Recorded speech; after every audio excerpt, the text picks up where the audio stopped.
se retrouve la famille. Alors, pour vous, vous vous dites, oh, ça fait une nouvelle vidéo depuis longtemps, alors que je l'ai tournée le même jour. Vous pouvez voir au niveau de l'outfit, comme on dit en anglais. Bref, donc je me suis dit, pourquoi pas parler de la LEA. Tout simplement parce que moi, quand j'étais young, plus jeune, dans mes années folles, et que j'hésitais au niveau de mon orientation, parce qu'il faut le dire, c'est pas quelque chose de simple, no es simple, c'est complicado, mais c'est pas un cadeau. Donc j'ai décidé de faire une vidéo pour illuminer votre journée, car je pense, c'est quoi cet accent, c'est pas grave, donc je pense que c'est une bonne idée de regarder des vidéos de gens qui ont vécu cela, qui ont vécu la formation. Tout simplement parce que c'est important, l'orientation c'est difficile. Et du coup moi personnellement à l'époque, quand je regardais des vidéos sur la LEA, et bah ça m'a apporté. Même des gens qui faisaient des vidéos où ils disaient voilà comment c'est la LEA et j'ai pas aimé. Bah ça m'a apporté. Déjà parce que franchement il faut de tous les avis. Et ça m'a même pas découragé. Parce qu'il y a des gens qui vont faire des vidéos, ils vont se dire moi j'aime pas cette formation pour cette raison là. Mais on n'est pas tous pareils. Je prends l'exemple de la LLCE, je crois, anglais. Bref, j'avais une pote, elle a quitté la médecine, elle détestait. Elle est partie en LLCE anglais. Elle a adoré, 15 de moyenne, elle a adoré travailler. Et il y a une autre pote. J'ai une autre pote qui, elle était en LLCE anglais, première année. Elle a détesté, elle est partie en infocom. En infocom, vous vous rendez compte? Enfin bref. Je sais pas, c'est un sujet sérieux. Est-ce que je peux faire une vidéo sérieuse? Et donc du coup, pour dire que il n'y a pas de goût. Il n'y a que des personnes différentes, avec des goûts différents, des passions différentes. Et c'est pour ça qu'il y a autant de formations différentes. Ne me remerciez pas, je sais, je suis géniale aujourd'hui. Donc voilà. Et donc moi je vais vous montrer, vous donner moi...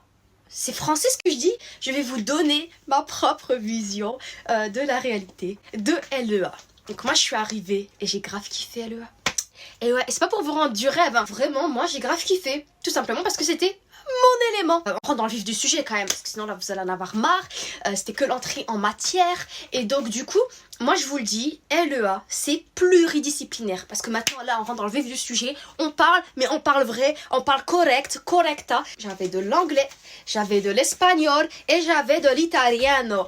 Donc en fait il faut savoir que tu as ta première langue et la deuxième langue au même niveau. Et la troisième langue, elle est au choix. Et je sais que ça varie énormément. Dans la ville d'à côté, ils avaient du portugais, ils avaient de l'arabe. Nous, on n'avait pas du tout ça. Nous, on avait le choix, mais quand même une longue liste. Donc, il y avait italiano, il y avait le chinois, il y avait du japonais, il y avait du suédois, il y avait du luxembourgeois. On avait également de l'allemand, de l'espagnol. Ça, c'est pour les gens qui sont boring, qui veulent que les langues qu'ils avaient le droit d'étudier au collège, les retrouver maintenant. Ah non, moi j'accepte pas ça, c'est l'occasion de l'originalité. Vous me voyez moi apprendre en troisième langue l'allemand? Non, je sais que l'allemand c'est important, je ne crache pas sur la soupe à l'eau à grimace, mais, moi non, je voulais de l'originalité. Et je sais pas, l'italien ça me parlait. Quoi, je me suis dit, l'italien, il y a quelque chose à faire. Donc voilà, italiano. Par contre, c'est troisième langue, donc niveau débutant. Et t'en fais 3 ans. Un, dos, tres. Et du coup, bon, je sais que dire. Buongiorno, tutti. Dire exactly, mais c'est pas trop de l'italien. Je sais juste un peu me débrouiller. Je sais lire et comprendre. Capisco. Ça, c'est important juste de dire capisco, si. Buongiorno tutti. Mais le problème, c'est que il y a quand même l'espagnol qui me vient. Me llamo, me llama, me si, me ça. Donc ça, c'est un problème. Mais c'est pas grave. Voilà. Et c'est très pluridisciplinaire. Donc, t'as beaucoup d'oraux. Donc ça, il faut le savoir. Si tu crois que, je sais pas, genre t'es timide, tu vas rester dans le fond de la classe, c'est pas ta. Eh non, t'es en langue étrangère, frère. Donc ouais, beaucoup d'exposés, voilà. Vous avez plein de matières pour chaque langue. Parce que, oui, vous allez découvrir la traduction. Il faut le dire, la traduction, tu peux avoir un 0, même en bossant. Ça arrive à beaucoup de gens. Tommer une phrase, c'est mort, t'es mort dans le game. C'est un point en moins par lettre, par micro-lettre, micro-syllabe, tu vois, tac. Et t'arrives à 0, Et je crois même que si c'était possible d'aller dans le négatif, la plupart on aurait des moins 1000. C'est très possible. Ah, ça va très vite en traduction. La traduction, c'est quelque chose... Normalement, ils disent qu'il faut s'entraîner, etc. Donc à chaque fois que tu vas en cours de traduction, t'as un texte à préparer chez toi à traduire. En vérité, tout le monde a fait Google Traduction, sauf les gens passionnés, mais je sais pas si ça existe. Passionnés de traduction, mais je comprends pas. Non, après, chacun sa passion, chacun son délire. Heureusement qu'il y a des gens pour faire ça. Comme ça, ils nous laissent faire autre chose, voilà. Donc, la traduction, complicado, c'est plus compliqué que tu le crois. Tu crois que c'est juste un mot, tu le mets là. Ah, mais non, parce que dans la langue étrangère, c'est pas comme ça, c'est pas comme si... Et c'est complicado. Donc voilà, c'est boring. Après, si vous êtes intéressé, allez-y, s'il vous plaît, allez-y, voilà. Et laissez-nous faire d'autres matières. Après, tu as aussi la grammaire, que ce soit anglais, que ce soit espagnol. Tu as la grammaire, que ce soit la première langue ou la deuxième langue, tu as la grammaire. J'en perds mon latin. Parce que j'ai jamais su parler latin. Quelle petite blague. Et donc, voilà, j'ai l'impression que je fais un woman show au lieu de faire une vidéo normale. Mais bon, bref. Donc voilà, je vais être sérieuse un peu. Donc ouais, la LEA. Donc j'ai décidé d'être sérieuse. Les gens sérieux, ils mettent les lunettes, elles doivent tomber, sinon t'es pas sérieuse, tu portes ça comme ça va pas du tout. Tu veux être sérieuse, tu fais comme ça, et de temps en temps tu fais... Ah ouais grave, même si t'as pas compris. Ouais. Ah ouais grave. Donc la LEA, j'en garde que du positif. Voilà, bon, allez, on devient vraiment sérieux. Je sais pas, jusqu'à la fin de la vidéo, je vais dire je veux être sérieuse, mais je vais pas réussir. C'est, regardez, c'est mes mains, c'est pas moi, c'est mes mains. Enfin bref. Donc du coup, parlant sérieusement, il y a des matières comme la grammaire, puis après tu montes d'une année à une autre et il l'appelle, je sais plus, il change le nom, ça s'appelle outillage ou outil, je sais pas trop quoi. C'est la même chose, c'est de la grammaire. Voilà, c'est comme du recyclage, ils ont changé juste le nom, ils changent pas les profs, pas souvent. Mais bref, voilà, ça reste de la grammaire. Et la grammaire, ah, qu'est-ce que j'aime pas. Et je vais vous dire, je suis allée en langue étrangère appliquée. D'ailleurs, peut-être que je devrais vous dire pour quelle raison. J'aimais bien les langues, mais surtout j'aimais bien aussi le fait que ce soit appliqué à d'autres matières. Parce que oui, ça c'est pas négligeable, il faut parler du reste. Et du coup, c'est une bonne alternative parce que moi j'aimais pas trop ce qui était littéraire. J'ai fait un bac S. Voilà, je voulais qu'il y ait un peu quand même dans mathématiques. Ils vont se dire, elle est complètement folle celle-là. Mais oui, j'aime les mathématiques.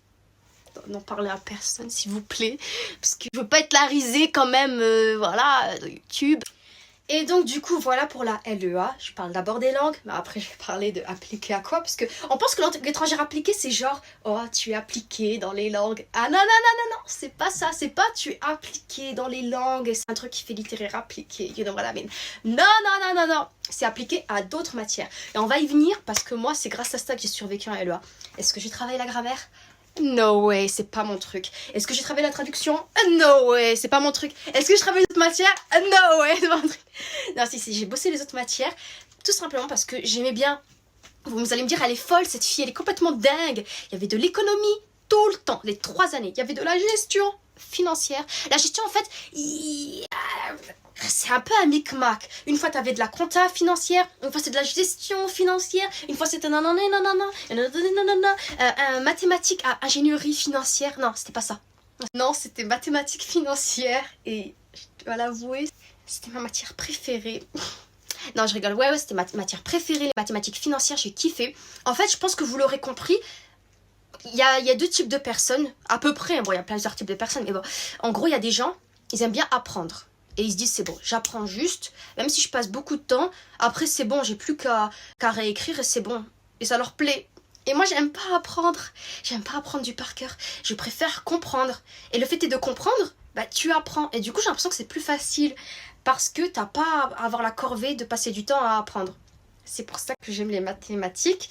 Je préfère la compréhension plutôt que l'apprentissage par cœur, voilà. Donc voilà, il y a différentes matières. Le seul problème, c'est que j'ai appris que s'il ne précisait pas la fin de langue étrangère appliquée, c'est un prof de droit qui nous a dit ça, parce que oui, on a du droit, on a plein de matières. Et plus du droit commercial, du droit de commerce, et oui, apparemment, c'est parce que selon l'endroit géographique, ce n'est pas appliqué aux mêmes matières. Nous, on est plus dans la gestion, le management. Et je sais que, par exemple, j'ai une amie qui était en LEA avec nous, et elle est partie dans le sud. Et là-bas, elle avait le choix entre 2 LEA, une appliquée à des matières littéraires. Donc en gros, selon la fac, ça va pas être appliqué aux mêmes matières. Il peut même y avoir une LEA littéraire, comme je vous l'ai dit. C'est pour ça que moi, je vous parle de ce que je sais, mais je sais que rien que dans la ville d'à côté, ils étaient plus, je sais plus, je crois que c'était de la finance. Donc voilà, tout ça pour vous dire, informez-vous bien avant de faire la LEA, parce que c'est propre à chaque faculté. Même les langues, comme je vous ai dit, elles varient. Bon, il y a des langues principales qu'on retrouvera, mais vraiment, il n'y avait pas du tout les mêmes langues. Par exemple, avec la fac d'à côté, ils sont arrangés pour que c'est pas les mêmes langues. Comme ça, si tu préfères, par exemple, portugais, arabe, je vous l'ai dit, c'est à côté. Et si tu préfères, je sais pas, il y a d'autres langues qu'ils n'ont pas. Italien, chinois, non, je crois que chinois, il y a là-bas. Je sais pas, mais il y avait des langues lisses, mais on n'avait pas les mêmes. Il y a certaines langues qui sont pas dans les deux facultés. Et donc, c'est partout pareil. Donc, informez-vous bien. En tout cas, moi, j'aimais plus les matières appliquées. Je sais qu'il y a beaucoup de gens qui étaient avec moi qui ne comprenaient pas que j'aime l'économie. Donc voilà, c'est pas les mêmes matières, coup-ci, coup-ça. Et je pense que ça peut convenir à beaucoup de gens. Parce que moi, comme je vous l'ai dit, moi par exemple, bah, je préfère les matières d'application. Finalement, j'ai pas trop kiffé les langues. Mais rien que de fait d'être en cours, et bah t'apprends quand même. Donc ça, c'est quand même bien. Donc même si tu t'y connais pas en grammaire, bah tu sais quand même bien parler, te débrouiller dans la langue. Donc ça, c'est positif. Et il y en a d'autres, ils aiment bien les langues, ils n'aiment pas forcément les matières d'application, et ils arrivent à s'en sortir quand même. C'est très pluridisciplinaire, vous avez plein de matières, beaucoup de matières par langue. Et bon, pour la 3e langue, on n'avait qu'une seule matière. Et nous, il me semble, on avait 2 heures la semaine. Voilà. Donc c'est pas énorme, mais c'est vraiment bien. C'était le cours le plus tranquille, c'est cool. C'est un peu, t'apprends le début, la conjugaison, voilà, t'apprends un peu de tout. D'ailleurs, je me souviens de mon oral d'italien, c'était...